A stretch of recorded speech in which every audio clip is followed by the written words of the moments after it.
ಚಿತ್ರದುರ್ಗ ಜಿಲ್ಲೆಯ ಹೊಳಲ್ಕೆರೆ ತಾಲೂಕಿನ ತೇಕಲವಟ್ಟಿ ಗ್ರಾಮ ಪಂಚಾಯಿತಿಯ ಚೌಡಗೊಂಡನಹಳ್ಳಿ ಗ್ರಾಮದಲ್ಲಿ ಕಳೆದ 5 ತಿಂಗಳಿನಿಂದ ತೀವ್ರ ಕುಡಿಯುವ ನೀರಿನ ಸಮಸ್ಯೆ ಉಂಟಾಗಿದ್ದು, ಸಮಸ್ಯೆ ಪರಿಹರಿಸುವಂತೆ ಆಗ್ರಹಿಸಿ ಗ್ರಾಮಸ್ಥರು ಹಾಗೂ ಹೊಳಲ್ಕೆರೆ ತಾಲೂಕು ರೈತ ಸಂಘ ತಹಸೀಲ್ದಾರ್ ಕಚೇರಿಗೆ ಮುತ್ತಿಗೆ ಹಾಕಿ ಪ್ರತಿಭಟನೆಯನ್ನ ನಡೆಸಿದ್ದಾರೆ.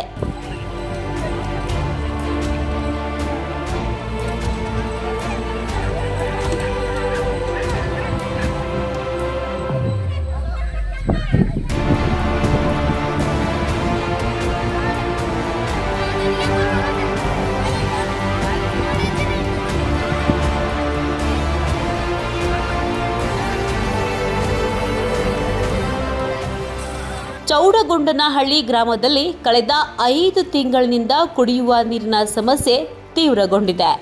ಗ್ರಾಮಸ್ಥರು, ವಿದ್ಯಾರ್ಥಿಗಳು ಹಾಗೂ ಜಾನುವಾರುಗಳು ಕುಡಿಯುವ ನೀರಿಗಾಗಿ ಪ್ರತಿದಿನ ಪರದಾಡುವ ಸ್ಥಿತಿ ನಿರ್ಮಾಣ ಆಗಿದೆ ಎಂದು ಆರೋಪಿಸಿ ಗ್ರಾಮಸ್ಥರು ಹಾಗೂ ಹೊಳಲ್ಕೆರೆ ತಾಲೂಕು ರೈತ ಸಂಘ ತಹಸೀಲ್ದಾರ್ ಕಚೇರಿ ಎದುರು ಪ್ರತಿಭಟನೆಯನ್ನ ನಡೆಸಿದರು.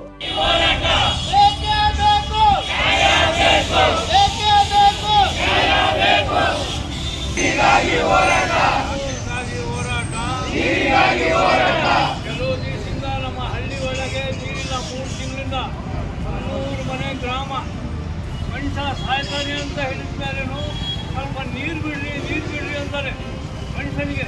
ನಾಳೆ ಒಬ್ಬರು ಒಟ್ಟಾರೆ ಕಳೆದ 5 ತಿಂಗಳಿನಿಂದ ನೀರಿನ ಸಮಸ್ಯೆಯಿಂದ ಬಳಲುತ್ತಿರುವ ಚೌಡಗೊಂಡನಹಳ್ಳಿ ಗ್ರಾಮಕ್ಕೆ ಶೀಘ್ರವೇ ಶಾಶ್ವತ ಪರಿಹಾರ ಕಲ್ಪಿಸುವಂತೆ ಗ್ರಾಮಸ್ಥರು ಸರ್ಕಾರ ಹಾಗೂ ಜಿಲ್ಲಾಡಳಿತವನ್ನ ಆಗ್ರಹಿಸಿದ್ದಾರೆ.